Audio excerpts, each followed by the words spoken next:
I'm Dr. S.K. Gupta and I'm going to talk to you about dromedary hump in the kidney. Dromedary hump is generally seen on the left side of the kidney and it is the focal prominent bulge on the lateral border of the kidney. It is caused by the splenic impression on the supralateral surface of the kidney. This is the spleen you can see over here, and this is the kidney, and the spleen is causing an impression and this part is getting elevated or bulging, and this may, if it becomes prominent, cause the dromedary hump to appear as a focal prominent bulge on the lateral aspect of the kidney. And it is also called as the pseudo tumor because at times the radiologist gets confused whether he is dealing with a mass or he is dealing with a normal finding.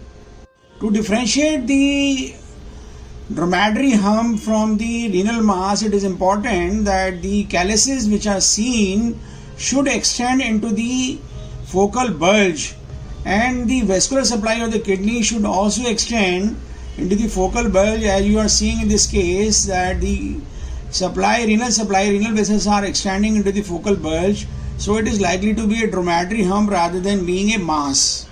This is the cross section of the kidney, and you can see that the dromedary hump can be seen as a focal bulge in the cross section also.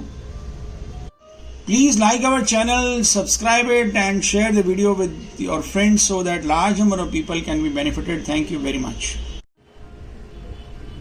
This is the dromedary hump, and you can see that the vessel is extending into it and the callus is extending into it, seen on the lateral or the cross section of the kidney also.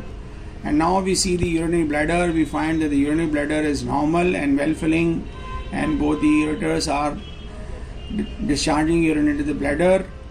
I hope we have been able to demonstrate a case of dromedary hump, and it will help you to differentiate the renal mass from the dromedary hump. It is worth remembering that it is seen on the left side of the kidney and it is caused by the supralateral impression of the spleen.